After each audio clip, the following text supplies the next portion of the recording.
জামাতে ইসলামের পক্ষ থেকে আশ্বাস নয় আহ্বান জানাচ্ছি, আসুন আগামীতে যদি পছন্দ করেন তাহলে জামাতে ইসলামের ব্যানারেই আপনারা নির্বাচনের জন্য তৈরি হন।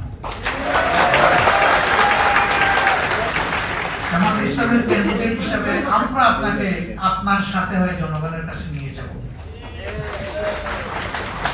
আপনাদের কথা আপনারা বলবেন, গলা ছেড়ে খুলে মুক্ত মনে বলবেন। আপনারা আসলে মোস্ট ওয়েলকাম, না আসলে অন্তত ভালোবাসার জায়গাটা চাই, এবং সেটা কোনো ব্যক্তির জন্য না, কোনো দলের জন্য না, আপনার নিজের জন্য এবং আপনার প্রিয় দেশের জন্য। আমরা দেখতে চাই না এই দেশ থেকে যে কোনো ধর্মের একজন মানুষ, সে মুসলিম, হিন্দু, বৌদ্ধ না খ্রিস্টান, নির্যাতিত হয়ে দেশকে নিজের জন্য আপদ মনে করে দেশ ছাড়বে, এটা আমরা দেখতে চাই। অতীতে যারা এরকম আপদ মনে করে জালিমদের হাতে নির্যাতিত হয়ে দেশ ছেড়েছেন, আমরা তাদেরকে আমাদের দেশে ফিরিয়ে আনতে চাই।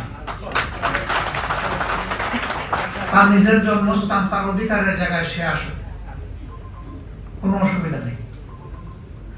এটা থেকে যদি এরকম একটা পরিবেশ সৃষ্টি করতে পারি, সারা দুনিয়ায় তা থেকে শিক্ষা নেবে। আমরা কি সারা দুনিয়ার শিক্ষা সারা জীবন শুধু অনুসরণ করবো? আমরা কোনো উদাহরণ সৃষ্টি করতে পারি না? সে উদাহরণটা হোক মানবতার উদাহরণ। যদি আমি চিকিৎসক হওয়ার কারণে কেউ আমাকে সংখ্যালঘু না বলে, তাইলে আপনি হিন্দু হওয়ার কারণে আপনাকে সংখ্যালঘু বলবে কেন? আমরা ধর্ম এবং পেশার ভিত্তিতে সমাজের এই ডিভিশনকে আমরা ঘৃণা করি। ঘৃণা, মানুষকে মানুষ হিসাবে দেখতে হবে। আমরা তার পক্ষে একটা সুস্থ সমাজের জন্য, একটা হেলদি সোসাইটির জন্য, একটা জাস্ট সোসাইটি যেটা সামাজিক সুবিচারের উপরে প্রতিষ্ঠিত হবে, এরকম একটা সোসাইটির জন্য আমরা সবাই মিলেমিশে কাজ করতে চাই। এই জায়গাটায় আপনাদের সহযোগিতা আমাদের বড়ই প্রয়োজন। অনেকে বলেছেন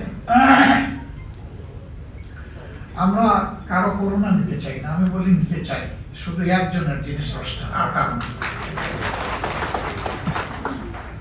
স্রষ্টা ছাড়া কারো করুণার পাত্র হতে চাই না। আমি যদি না চাই তাহলে আমি কেন চাইবো যে আরেকজন চাও? এটা তো অন্যায়। আপনাদের কথা আপনারা সংসদে গিয়ে বলবেন, এটাই যথার্থ। পেটে ব্যথা, হার্টে ব্যথা, ঘাড়ে ব্যথা, আপনি আমাকে বললেও কি আমি সেই ব্যথা অনুভব করতে পারবো? আপনার ব্যথাটা যখন অনুভব করে আপনি কথা বলবেন, সেটা হবে মোস্ট অ্যাপ্রোপ্রিয়েট। আমরা বিশ্বাস করি এটি একটা ফুলের বাগান, আমাদের প্রিয় বাংলাদেশ।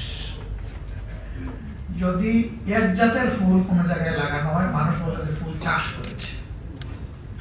আর যদি বিভিন্ন জাতের ফুল থাকে, মানুষ বলে বাগান গড়ে তুলেছে। আমরা সেই চাষে নয়, বাগানে বিশ্বাসী।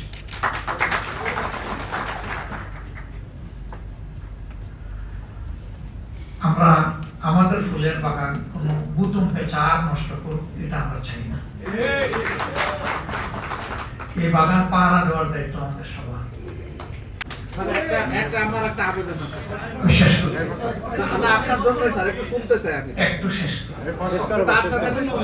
আচ্ছা শেষ করুন, বক্তব্যটা শেষ করুন।